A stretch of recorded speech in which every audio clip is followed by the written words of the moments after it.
Un des objectifs premiers de cette vidéo, c'est de vous rendre capable de définir la notion d'échange. Et pour pouvoir définir cette notion, il est utile de la distinguer de deux autres formes de relations entre les êtres humains. Ces deux autres formes de relations sont d'une part le don, d'autre part le vol. Il y a entre ces trois formes de rapport humain un point commun qui est le passage de quelque chose d'une personne à une autre. Dans l'échange et le don, le point commun, c'est qu'il y a effectivement transmission.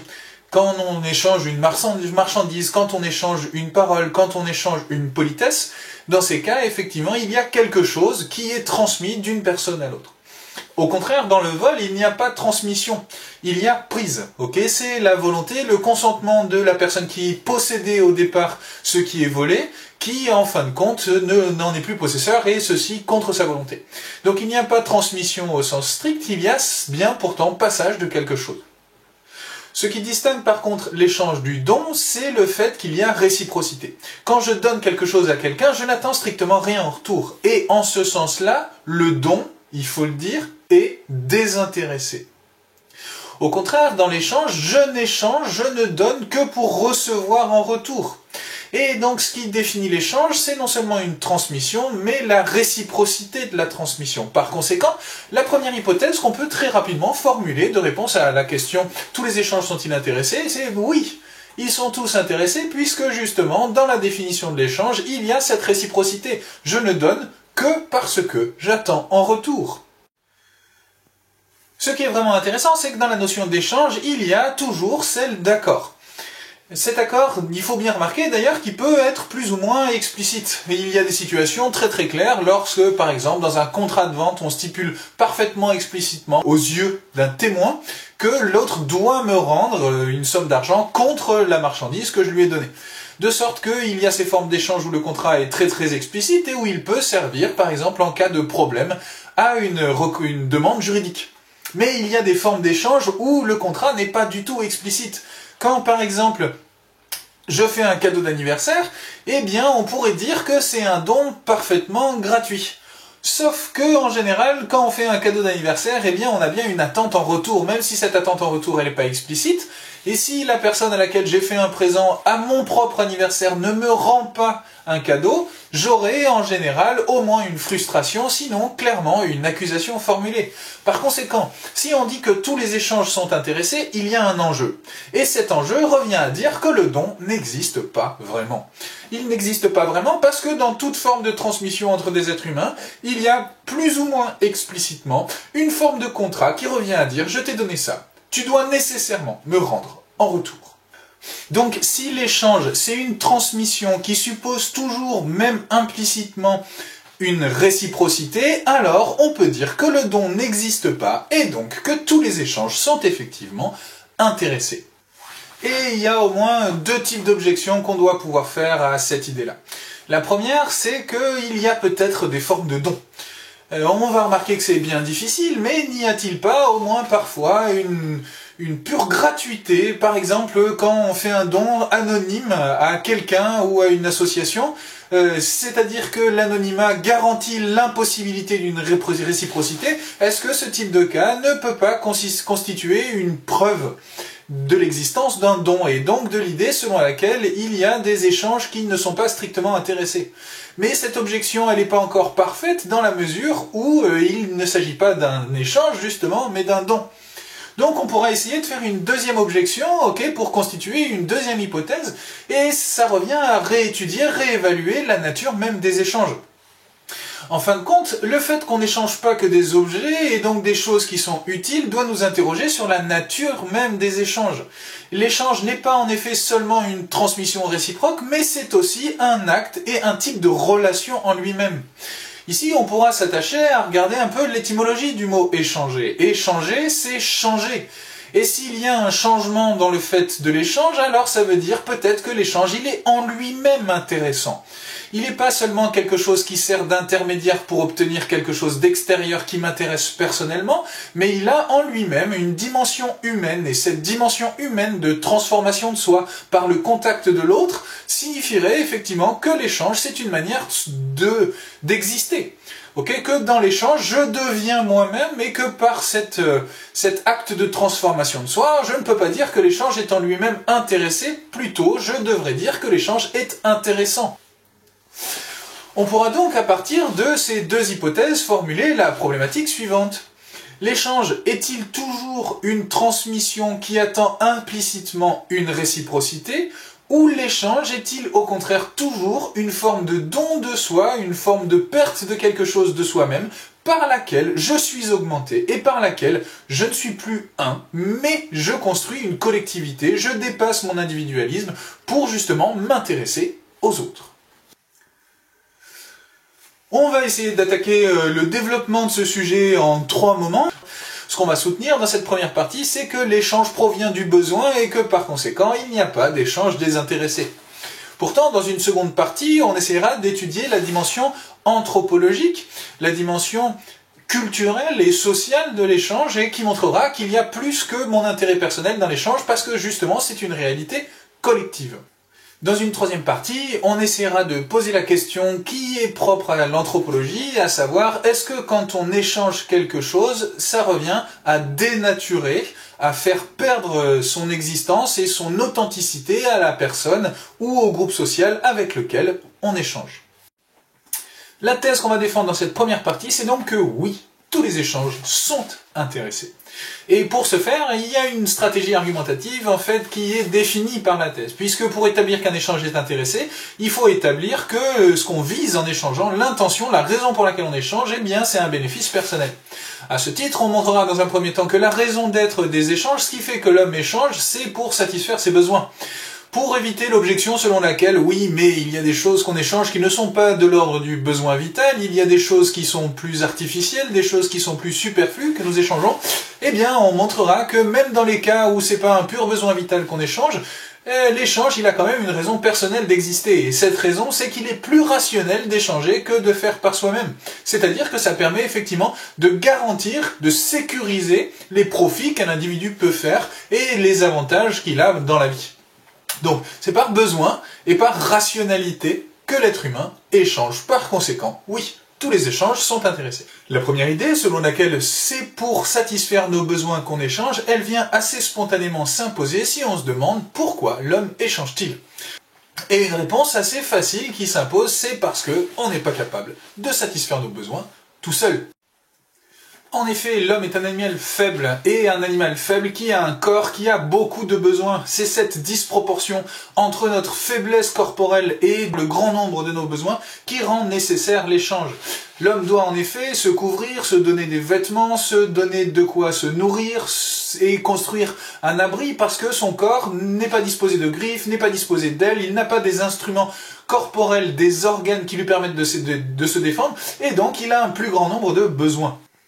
Si c'est donc la faiblesse naturelle de l'homme qui le conduit nécessairement à échanger pour satisfaire ses besoins, ça veut dire qu'on a une explication de l'origine de la société. Si l'homme est un animal social, c'est donc que individuellement, il ne peut pas se suffire à lui-même, et ne se suffisant pas à lui-même, il est conduit à échanger. Cette idée est une idée qu'on trouve d'ailleurs dans la République de Platon et qui a exactement cette fonction-là d'expliquer l'origine de la société. Le texte en question est une discussion, comme souvent dans les dialogues de Platon, entre deux protagonistes, et l'un d'eux étant Socrate, celui qui lui répond étant Adimante. Lisons le texte. Socrate commence. Or, selon moi, la cité se forme parce que chacun d'entre nous se trouve dans la situation de ne pas se suffire à lui-même, mais au contraire, de manquer de beaucoup de choses. Y a-t-il, d'après toi, une autre cause à la fondation d'une cité? Adimante répond « Aucune ». Socrate. Dès lors, un homme recourt à un autre pour un besoin particulier, puis à un autre en fonction de tel autre besoin, et parce qu'il manque d'une multitude de choses, les hommes se rassemblent nombreux au sein d'une même fondation, s'associant pour s'entraider. C'est bien à cette société que nous avons donné le nom de cité, n'est-ce pas? Adimante. Exactement. Socrate reprend. Mais quand un homme procède à un échange avec un autre, qu'il donne ou qu'il reçoive, c'est toujours à la pensée que cela est mieux pour lui. Et Adimante conclut. Tout à fait. Ce petit extrait de la République de Platon, il permet donc exactement de dire que la raison d'être des échanges, c'est le besoin, et que par conséquent, on peut affirmer, oui, que les échanges sont toujours intéressés. Mais cette thèse, elle fait face à plusieurs objections, et en particulier celles qui sont construites sur le problème de la notion de besoin. Problème qu'on connaît bien, effectivement, la notion de besoin, elle se présente toujours comme supposant une nécessité. Le besoin, c'est ce qui ne peut pas ne pas être satisfait sans entraîner la mort d'un être vivant. De sorte que le besoin, au sens strict, il serait vital, et c'est ça qu'on veut dire quand on parle de besoin. C'est ça qui permet de donner, par exemple, au besoin un poids plus fort qu'au désir, et par conséquent, quand on parle de besoin, on veut dire le contraire est impossible. Le besoin serait donc nécessaire. Or, il y a pas mal de choses qu'on échange et qui semblent ne pas être nécessaires. De sorte qu'on pourrait se demander ici si parler de besoin, c'est pas une manière justement de rapporter artificiellement ce qu'on échange à quelque chose d'intéressé. Et on pourrait chercher des exemples d'échanges qui ne répondent pas à des besoins. Celui que je vous propose de travailler, moi, c'est celui de la discussion et en particulier du phénomène du bavardage. Dans le bavardage, on a clairement un échange de paroles qui répond à tous les caractères de sa définition. Je transmets des paroles qui attendent en retour d'autres paroles et cet échange-là, en général, et c'est ça qui caractérise le bavardage, il n'a aucun intérêt. La plupart des conversations bavardes qu'on a sont des conversations complètement creuses qui n'apportent strictement rien en termes de bénéfices individuels, de sorte qu'on parle pour ne rien dire dans le bavardage. Et si on parle dans le bavardage pour ne rien dire, il semble justement que ce soit sans intérêt, un type d'échange qui ne répond pas à un besoin. Alors face à des exemples d'échanges qui ne satisfont apparemment strictement aucun besoin, la stratégie pour défendre l'idée selon laquelle tous les échanges sont intéressés va consister à chercher, encore une fois, même dans le bavardage, un intérêt, à expliquer le fait du bavardage, par exemple, et le fait des échanges qui ne répondent à aucun besoin, par l'intérêt indirect que rapporte ce type d'action. Autrement dit, si on bavarde par exemple, et si en général on échange avec d'autres êtres humains d'une manière qui n'apporte pas directement un besoin, ce qu'on va chercher, c'est exactement, de manière indirecte, quel est le bénéfice individuel qu'on entretient. Par exemple, dans le bavardage, il est très clair que si on bavardage, c'est peut-être pour ne rien dire, mais pas pour ne rien faire. Le fait de parler avec quelqu'un de la pluie et du beau temps, par exemple, eh ben, ça va constituer un type de rapports sociaux, de sorte que on est implicitement en train de se rendre l'un et l'autre redevables.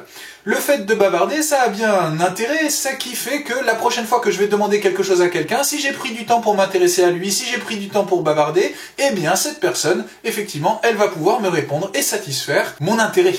La distinction, c'est que si l'échange n'est plus directement quelque chose qui me bénéficie personnellement et qu'il ne l'est que indirectement, ça signifie que l'échange, il est l'objet d'une réflexion rationnelle, il intervient comme moyen pour une fin plus lointaine. De sorte que, ici, on va plutôt essayer d'élaborer une idée selon laquelle les échanges sont intéressés. Cela veut dire, j'ai la capacité, quand j'échange avec quelqu'un, à peser l'avantage indirect que m'apporte cet échange particulier. Il sera d'ailleurs ici pertinent de convoquer un petit texte d'Adam Smith, extrait de la recherche sur l'origine de la richesse des nations. Lisons-le. Ce n'est pas de la bienveillance du boucher, du marchand de bière ou du boulanger que nous attendons notre dîner, mais bien du soin qu'ils apportent à leurs intérêts. Nous ne nous adressons pas à leur humanité, mais à leur égoïsme. Et ce n'est jamais de nos besoins que nous leur parlons, c'est toujours de leur avantage.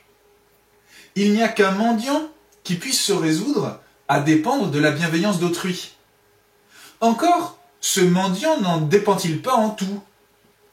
C'est bien la bonne volonté des personnes charitables qui lui fournit le fond entier de sa subsistance. Mais quoi que ce soit là, en dernière analyse, le principe d'où il tire de quoi satisfaire aux besoins de sa vie, cependant, ce n'est pas celui-là qu'il peut y pourvoir à mesure qu'ils se font sentir. Ce que défend donc Adam Smith dans ce texte, c'est l'idée selon laquelle la société, c'est une sorte de composition à partir des intérêts personnels des individus. Ce qui nous rassemble, c'est pas une sorte de force supérieure collective, c'est simplement les désirs et les besoins de chacun d'entre nous. La société, en ce sens-là, elle n'existe pas au-delà des simples rapports individuels qui existent entre chacun d'entre nous. C'est simplement un calcul de notre intérêt bien compris, la société. C'est-à-dire effectivement que si j'échange avec le boulanger, si j'échange avec le boucher, si moi-même je me spécialise, par exemple en tant que marchand de bière, pour produire un bien, alors j'en produirai une plus grande quantité.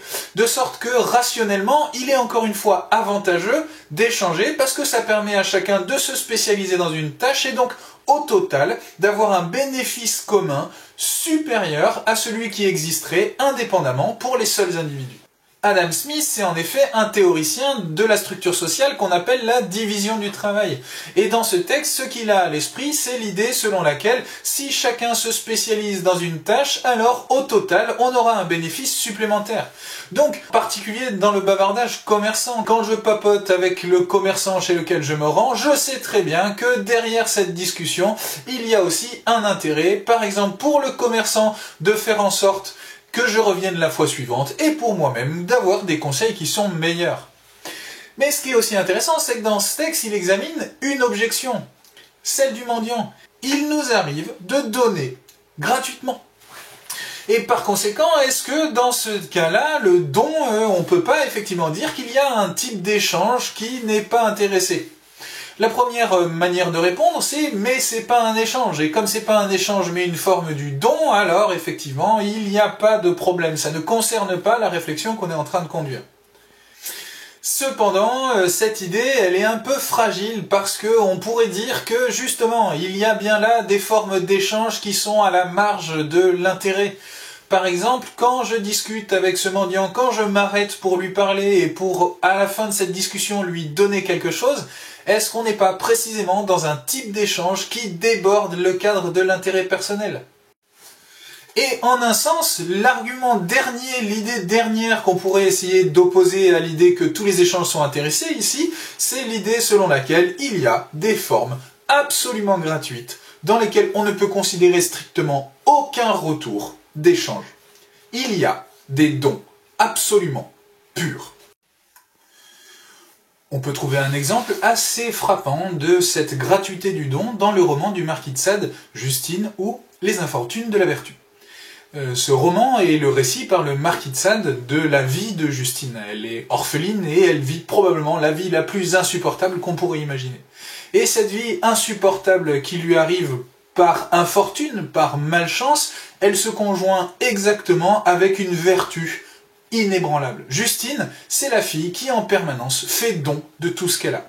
De sorte qu'on pourrait essayer de chercher comme ça des exemples tels que celui de Justine qui est capable de donner après avoir subi tous les viols possibles, tous les vols possibles, toutes les violences qu'il est possible d'imaginer. Encore une fois, elle continue à croire dans la bonté de l'humanité et à donner le peu de choses qui lui restent pour subir encore une fois les infortunes qui lui arriveront dessus. Ce type d'exemple, ils sembleront effectivement, de manière définitive, montrer qu'il est possible d'agir de manière totalement désintéressée. Et donc qu'il y a des échanges qui n'attendent strictement, absolument rien en retour.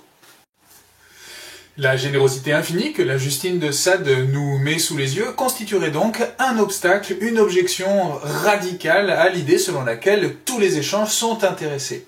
Cependant, on peut mettre en question l'existence d'une générosité si désintéressée.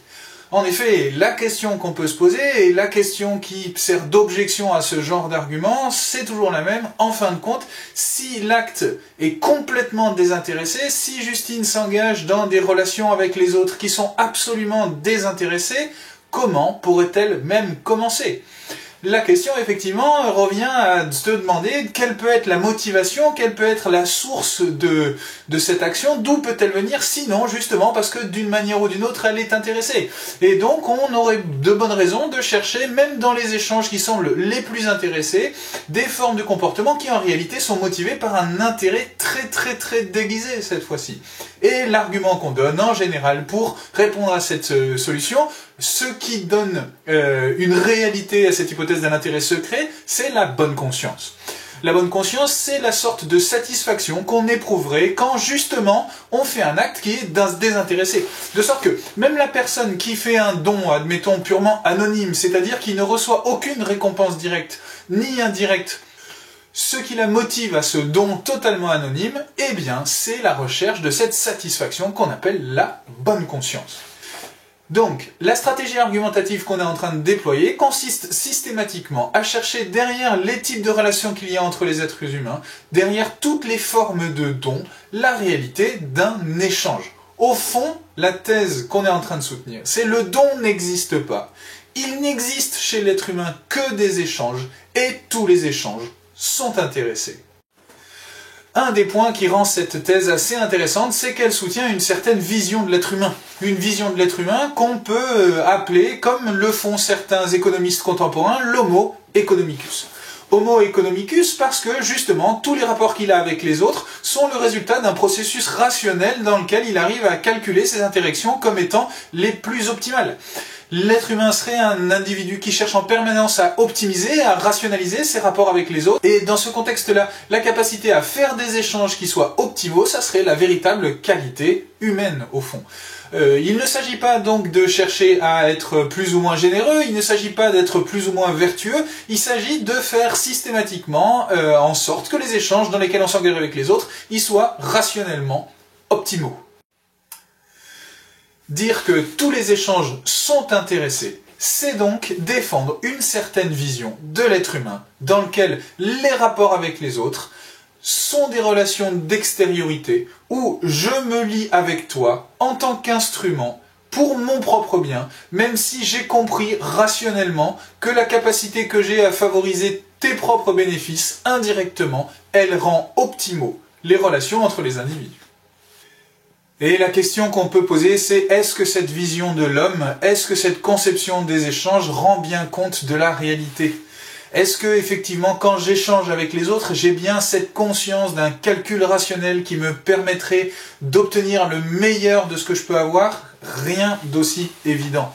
Probablement que quand je suis en train de discuter avec un commerçant ou de bavarder avec mon voisin, je suis pas en train d'essayer d'entretenir des relations, ou de manière consciente en tout cas, qui me permettraient à l'avenir d'obtenir des relations plus sécuritaires pour moi-même, mais tout simplement en train de bavarder, que la conscience des échanges que j'ai n'est pas toujours engagée dans un processus de rationalisation. S'il y a une sorte de rationalité des échanges qui n'est pas dans l'esprit des individus, on peut se demander quelle est cette rationalité. Une deuxième objection qu'on peut faire à cette vision de l'homme comme un être toujours intéressé, capable de calculer rationnellement les bénéfices de ses actions et de ses échanges, eh bien, ça revient à dire qu'en fin de compte, si on regarde comment les gens échangent en général, il y a très souvent des relations qui sont asymétriques. Par exemple, quand je donne quelque chose de matériel à quelqu'un et que la seule chose que je lui demande en retour c'est un sourire, alors il y a effectivement des formes d'asymétrie dans les échanges qui doivent nous amener à interroger comment on accepterait en permanence des échanges qui sont désavantageux si véritablement on était dans une recherche perpétuelle d'intérêt. Alors on pourrait essayer de commencer à envisager une deuxième hypothèse sur la base de ces objections. Et dans la deuxième partie de notre réponse à la question « Tous les échanges sont-ils intéressés ?», ce qu'on va défendre, c'est que non, parce que quand j'échange, il y a toujours une part de moi qui me dépasse. De sorte que je n'ai jamais vraiment pleinement conscience de ce qui se passe dans l'échange parce que je m'engage dans des rapports humains qui dépassent ma stricte personne. Il y a dans l'échange une transformation de soi qui est toujours une forme de don de soi par lequel on s'échappe à soi-même. Alors il faut pour ça revenir à la structure d'un échange. Dans un échange, il y a donc une transmission réciproque. Je te donne quelque chose et en échange, tu me rends quelque chose d'autre. Ce qu'on doit remarquer ici, c'est que pour qu'on puisse dire que l'échange soit intéressé, c'est-à-dire pour qu'il ait un intérêt personnel, il faut nécessairement que les deux choses qui sont échangées soient différentes. A priori, effectivement, si j'échange un billet de 10 € pour recevoir en retour un billet de 10 €, ça n'a strictement aucun intérêt pour moi. Et pourtant, il est plutôt intéressant de remarquer que ce type d'échange où on s'échange des choses identiques, c'est-à-dire des échanges qui ne peuvent pas avoir d'intérêt personnel, Eh bien, on en trouve des exemples. On en trouve des exemples en premier lieu dans les jeux. On peut penser par exemple aux jeux d'enfants comme la dinette dans lesquels on va faire de transactions entre des objets qui sont pour autant identiques. C'est simplement la valeur symbolique de l'objet qui est différente. Donc on pourrait encore dire ici que justement l'intérêt il est dans cette valeur symbolique. Toutefois, il y a dans des types de rapports sociaux comme des rapports d'affinité, de proximité, encore une fois, des échanges de choses identiques qui ne peuvent pas être considérés comme ayant une valeur matérielle distinctive. Comme par exemple quand deux personnes vont se quitter pendant un certain temps et qu'ils échangent un objet de manière à pouvoir se remémorer la présence de l'autre. L'échange matériel ici, l'objet, il fait ici fonction d'intermédiaire mémoriel pour pouvoir garder auprès de soi, métaphoriquement, l'autre qui est absent. Par conséquent, on doit ici trouver dans ce type de fait quelque chose qui questionne l'idée selon laquelle tous les échanges sont intéressés. Puisque précisément, on découvre des échanges qui n'ont pas d'intérêt en termes de bénéfices personnels. Et le deuxième type d'échange où on échange des choses qui n'ont pas de valeur distinctive et dont l'échange n'apporte pas quelque chose effectivement qui permet d'être compris en termes d'intérêt personnel, c'est les échanges qui sont extrêmement différés. Comme par exemple dans le cas de l'anniversaire. Quand je fais un cadeau d'anniversaire à quelqu'un, peut-être qu'on peut dire que dans un coin de ma pensée, d'une façon un peu machiavélique, je me dis, en fait, je lui fais un cadeau pour qu'il me fasse un cadeau quand ce sera mon anniversaire, mais il semble que ce soit pas du tout la façon dont ce soit vécu. Donc un point très très important, c'est qu'il existe des types d'échanges où la différence de temps entre les deux parties de l'échange, je te donne, tu me rends, elle est telle que ça ressemble en fait à du don. On pourrait en particulier réfléchir à la structure de la dette. L'idée d'une dette, et d'ailleurs il est intéressant de remarquer que sur les billets de banque anglais il est écrit Debt to the Queen, c'est-à-dire qu'effectivement c'est une dette à la nation, un billet de banque c'est une reconnaissance de dette. Par conséquent, ce type d'échange différé, le délai entre le moment où je donne et le moment où je reçois, il est extrêmement fréquent en fait. Il existe donc tout un ensemble d'échanges tels qu'ils ressemblent à des dons, parce que le temps entre le don et la réception réciproque est tellement étiré et tellement éloigné qu'on n'a plus tout à fait affaire à un échange. Or, le nom qu'on donne en général à ce type de relations, ce sont des relations de dette. Par exemple, je peux te promettre que si tu me donnes tel objet, en retour, la prochaine fois, je te rendrai un service. Le temps entre les deux moments de cet échange peut être tellement long que, par exemple, je sais pas, un ami, quand j'avais 18 ans, m'a offert un service donné, il m'a emmené en voiture à tel endroit, et vraiment ce service m'a beaucoup importé, de sorte que 15 ans après, 20 ans après, j'en ai encore la mémoire, et la dette, elle va pouvoir être remplie. Ce que cette idée de dette ici, elle permet de montrer, c'est que l'implicite réciprocité de l'échange, elle produit un type de relation nouvelle, un type de relation qui sont les relations sociales. L'idée qu'on va commencer à défendre grâce à ces éléments d'argumentation, c'est que l'échange, il nous transforme parce qu'il nous fait accéder à l'état social. Et en effet, dans la réciprocité de l'échange se trouve quelque chose de littéralement moral. On aurait d'ailleurs intérêt ici à remarquer que si le sens du mot dette, il est d'abord attaché à sa signification économique, eh bien la dette c'est aussi le mot qui est apparenté à celui de devoir. Quand je te donne quelque chose, je produis dans notre relation un devoir de réciprocité. Et c'est cette structure-là du devoir qui est constitutive du lien social.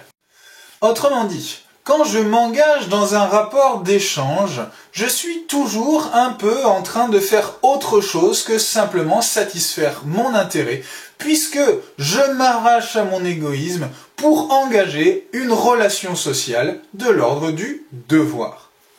C'est d'ailleurs une idée qu'a beaucoup exploré un sociologue qui s'appelle Marcel Mauss dans son écrit le plus célèbre, L'essai sur le don.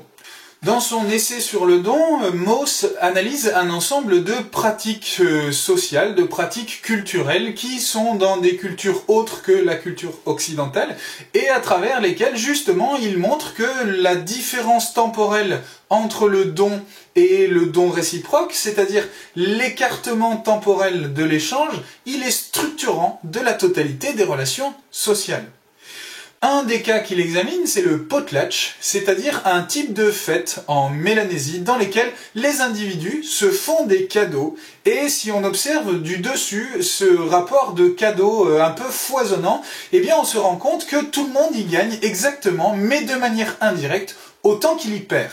De sorte qu'il n'y a pas d'intérêt pour un individu particulier dans ce qu'il reçoit, mais pourtant il y a véritablement la structuration d'un lien social. Marcel Mauss parle de prestation sociale totale pour dire exactement le fait que la société, elle est strictement construite par un rapport d'échange. On pourrait d'ailleurs nous-mêmes réfléchir au fait assez fréquent qu'on fasse des cadeaux qui n'intéressent pas vraiment ni nous-mêmes quand on les reçoit, ni la personne qui va les recevoir. Tous ces petits cadeaux qui finissent en décoration sur nos meubles, eh bien ce sont des éléments qui ressemblent beaucoup à ce que Marcel Mauss appelle la structuration du lien social. Il analyse un deuxième cas sur lequel on va un peu s'attarder, qui est un type d'échange polynésien, le hao. Le hao, il a une signification religieuse dans la mesure où c'est l'esprit de la chose donnée.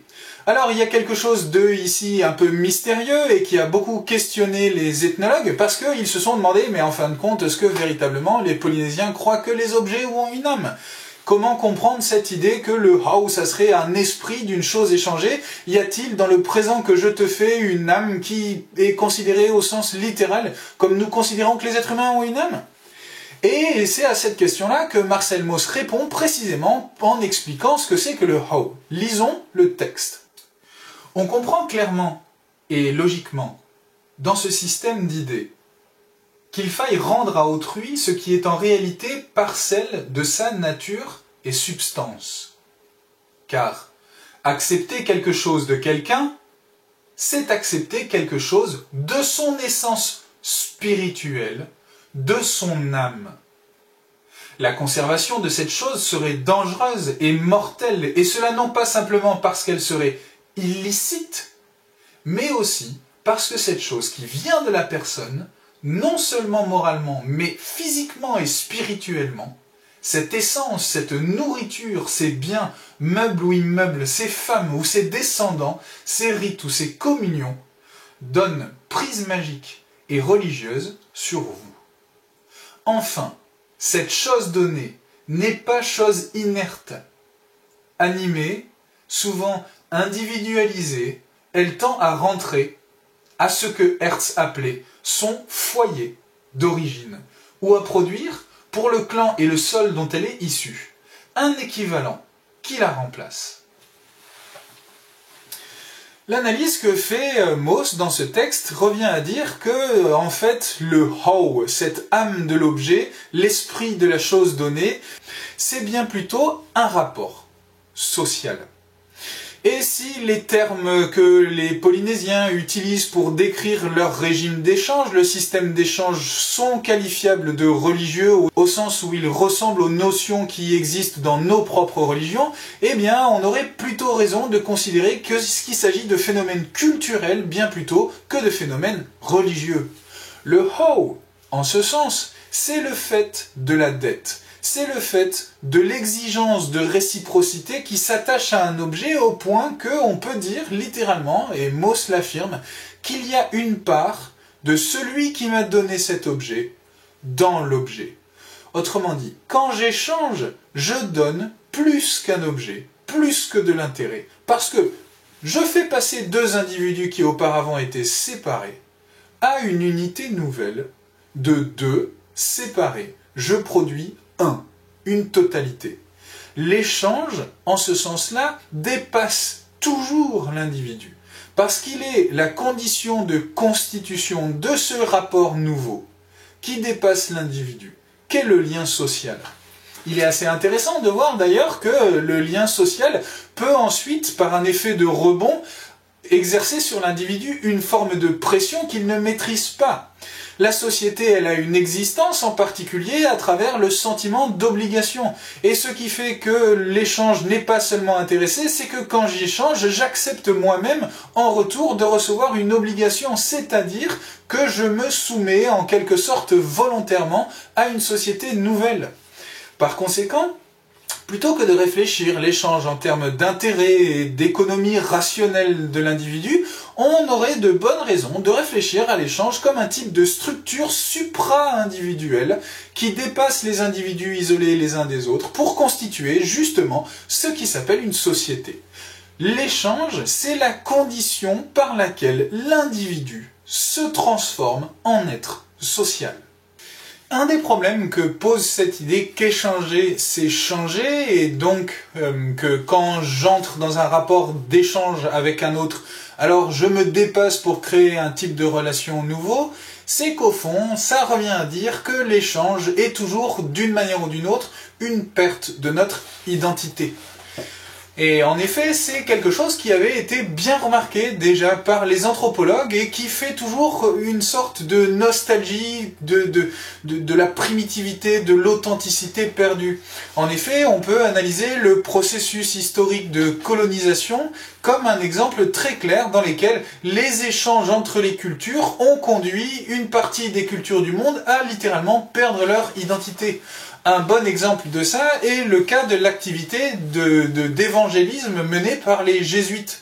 Les jésuites ont au départ de bonnes intentions, au sens où en général, quand ils vont enseigner notamment la Bible, mais pas seulement, aux cultures qu'ils découvrent, par exemple en Amérique du Sud, eh bien effectivement c'est pour élever l'âme de ceux qu'ils écoutent. Mais en même temps qu'ils cherchent à élever l'âme de ceux qu'ils écoutent, ils vont renommer les plantes locales, ils vont utiliser des vocabulaires qui sont différents de ceux qu'utilisent les gens qui font partie de l'autre culture. Et petit à petit, cet échange culturel va conduire à la suppression, à la disparition progressive de la culture qu'ils sont en train de discuter. Dans ce contexte-là, l'échange que constitue le rapport d'enseignement, c'est en même temps une forme de transformation qui fait perdre à l'autre son identité originaire. Et je ne peux pas résister au désir de vous lire un passage du livre de Claude Lévi-Strauss, Triste Tropique, qui explique parfaitement bien ce problème. Aujourd'hui, où les îles polynésiennes, noyées de béton, sont transformées en porte-avions pesamment ancrés au fond des mers du Sud, où l'Asie tout entière prend le visage d'une zone maladive, et il n'avait pas le coronavirus en tête, mais ça résonne d'une manière particulière aujourd'hui. Où les bidonvilles rongent l'Afrique, où l'aviation commerciale et militaire flétrit la candeur de la forêt américaine ou mélanésienne avant même d'en pouvoir détruire la virginité.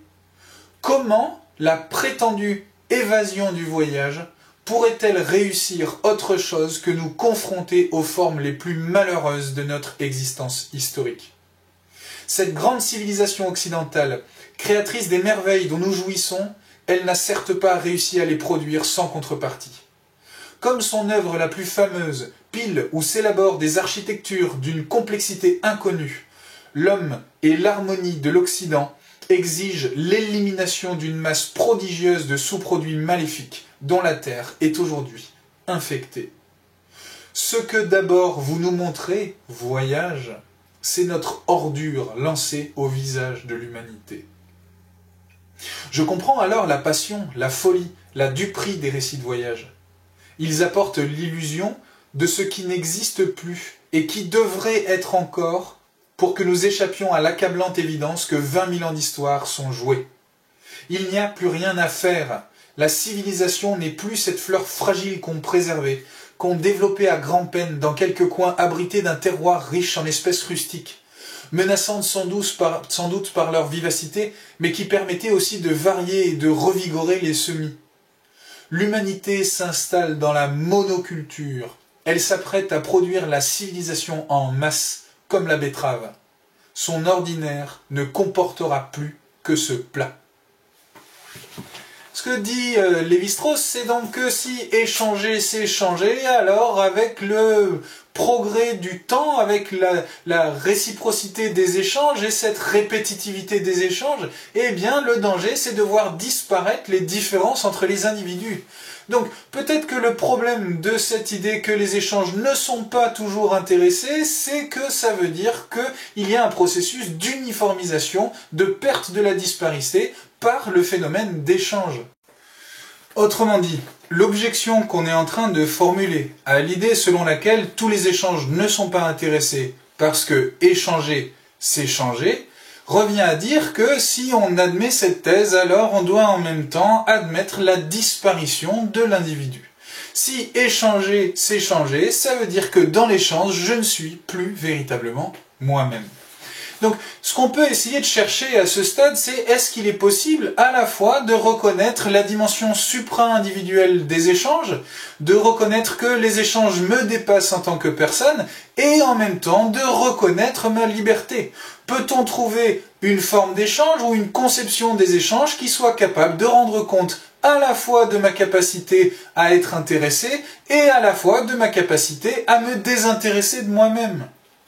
La solution que je choisis de proposer à ce problème-là, et que si je faisais moi-même la dissertation qu'on est en train de travailler, j'essaierais d'explorer, c'est de résoudre cette tension entre d'une part un économisme qui considère les individus comme des atomes complètement séparés les uns des autres, et qui n'ont de rapport les uns avec les autres que simplement pour résoudre des besoins individuels d'une part, et d'autre part entre une sorte de collectivisme radical dans lequel les individus doivent disparaître pour se transformer en être conformes les uns aux autres, eh bien c'est la clarification d'une distinction entre ce qui est commun et ce qui est au contraire privé. C'est l'idée de bien commun et c'est l'idée de monde commun qu'il s'agit de travailler pour essayer de résoudre cette tension entre ma liberté, d'une part, et la capacité que j'ai à me dépasser pour exister avec les autres, d'autre part. Un bon exemple de réalité qui permet de comprendre le concept de bien commun, c'est la connaissance. Une des particularités de la transmission de la connaissance et du type d'échange que permet la connaissance, c'est en effet qu'elle ne s'épuise absolument pas. Quand j'échange une certaine quantité d'eau contre une certaine quantité de nourriture, alors cet échange il est fait pour être détruit. C'est-à-dire que c'est un échange qui a une finalité de consommation. Au contraire, quand j'échange avec quelqu'un une connaissance, par exemple sur le fonctionnement des moteurs thermiques ou alors sur la thermodynamique ou n'importe quelle chose que vous choisirez selon vos préférences, eh bien, le point qui est fondamental, c'est que en ayant donné cette connaissance, je la conserve moi-même tout autant. De sorte que la connaissance, en s'échangeant, ne s'épuise pas. C'est un bien inépuisable. Et par conséquent, en tant que c'est un bien inépuisable, on peut effectivement le considérer comme quelque chose de commun, comme quelque chose dans lequel on ne se détruit pas soi-même en l'échangeant.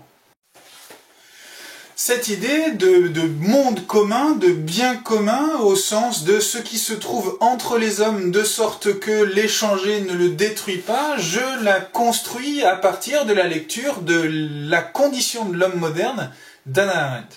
En effet, dans ce texte, Hannah Arendt réfléchit à l'idée des choses matérielles qui se trouvent entre les hommes. Et on a tendance à les considérer en général simplement comme des biens utiles qui s'usent. Mais cette conception de l'utilité des choses quotidiennes, elle revient exactement à essayer de la considérer comme étant simplement intéressée. Or, ce qui est fondamental dans les objets qui se trouvent entre nous et qui constituent la réalité humaine que nous avons en commun, c'est qu'ils ne sont pas simplement utiles, mais qu'ils définissent aussi notre manière d'exister ensemble. La simple présence d'une poubelle à cet égard dans un coin de rue est déjà la signification de certaines inquiétudes de notre société, de la manière dont elle traite ses déchets, et par conséquent du fait qu'elle est productrice, et en fait ce tout petit objet qu'est la poubelle, il décrit véritablement, il concentre tout un ensemble de choses communes. Et par conséquent, on aurait bien raison ici de considérer que la plupart des biens que nous échangeons, au contraire de seulement être définis par la transmission, par le fait de passer entre un individu et un autre, eh bien ils définissent un échange au sens général d'un type de relation. C'est d'ailleurs en ce sens qu'on parle le plus couramment d'échange. Quand on dit échanger avec quelqu'un, ça veut bien dire non pas simplement je te donne des mots, tu m'en donnes d'autres, au contraire, comme si les mots c'était des biens matériels, mais véritablement constitués par la comparaison des perspectives que nous avons sur le monde, une réalité commune. De sorte qu'on peut penser d'une part l'échange non seulement effectivement comme étant quelque chose qui concerne un échange intéressé, matériel, dans lequel je vais épuiser le bien que tu m'as donné et comme je l'ai épuisé, eh ben, il ne t'appartient plus, mais un deuxième type d'échange, des échanges qui concernent les objets fabriqués qui existent entre nous les êtres humains et d'autre part la connaissance en tant justement qu'elle est inépuisable. Autrement dit, la réponse que nous sommes en train de donner à la question « tous les échanges sont-ils intéressés ?» est négative, mais elle n'est pas négative absolument. Oui, il y a évidemment des échanges intéressés. J'ai besoin de manger, j'ai besoin de boire, et en tant qu'être humain, ces besoins, il me faut les satisfaire par le travail des autres autant que le mien. Et ça implique effectivement un groupe d'échanges qui sont d'ordre strictement économique. Par contre, on a tort de réduire la totalité des échanges qui ont lieu entre les êtres humains à ce modèle particulier d'échange. Ce que nous échangeons entre nous, c'est bien loin d'être simplement des objets périssables, mais c'est bien plutôt une réalité commune qui nous permet d'exister au sens le plus élevé, c'est-à-dire les uns pour les autres. Cette distinction de l'échange au sens de la relation que nous avons qui constitue un monde commun, elle donne d'ailleurs, c'est l'une des conséquences du propos que nous venons de formuler, une manière de penser le problème écologique que nous considérons aujourd'hui. En effet, ce problème écologique, il repose sur le fait que nous considérons la nature comme un ensemble de ressources, comme un stock dans lequel nous allons puiser pour satisfaire nos besoins. Autrement dit, nous ne donnons pas à la nature le statut d'un bien commun qui constitue la réalité commune que nous avons et qui est la condition de notre existence, ce qui fait d'elle un bien qui ne peut pas au fond être véritablement échangé si on entend par échange quelque chose d'économique, parce que la nature est un bien inestimable. On peut donc résumer l'ensemble des éléments argumentatifs qu'on a déposés dans cette vidéo pour conclure et répondre à la question « Tous les échanges sont-ils intéressés ?» On a dans un premier temps envisagé le fait que, effectivement, l'être humain est un être égoïste et que quand il échange, c'est toujours d'une manière directe ou indirecte pour satisfaire un intérêt personnel. Pourtant, on a vu les limites de cette réponse en explorant le fait de la dette et l'exigence de réciprocité qui se trouve dans l'échange, entend précisément que l'échange est constitutif d'un lien supra-individuel qui est le lien social. Pourtant, on a vu que pour ne pas s'aliéner, pour ne pas perdre cette identité dans l'idée que l'échange est strictement supra-individuel, on aurait de bonnes raisons d'identifier clairement ce qui est de l'ordre du bien commun pour ne pas confondre précisément ce qui peut être économiquement échangé et par là détruit de ce qui, au contraire, est la condition de notre existence commune.